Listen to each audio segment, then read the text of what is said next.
అసలు ఈ free fire game మీద అంత పిచ్చేంట్రా నాయనా. ఒకవేళ ట్రైన్ సడన్ గా స్టార్ట్ అయ్యి మూవ్ అయితే మీ పరిస్థితి ఏంటి? మొత్తం పోతారు. నాకు ఈ రోజు ఆర్ఆర్బి ఎగ్జామ్ ఉంది తిరుపతిలో. ఈ వానికి అంత దూరం ఎందుకులే అని ఎగరగొడదాం అనుకున్నా, కానీ అప్పుడే మా నాన్న వచ్చి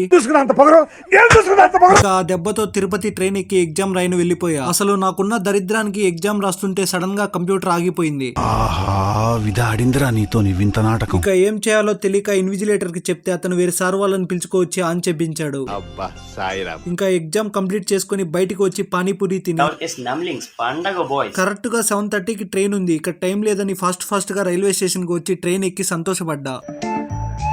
దీనమ్మ ట్రైన్ గంట నుంచి బెల్లం కొట్టిన రాయిలాగా కదలకుండా ఇక్కడే ఉంది. ఇక గ్రీన్ సిగ్నల్ పడింది, కదులుతుంది అనుకునే లోపు పక్కనున్న ట్రైన్ వెళ్ళిపోయింది.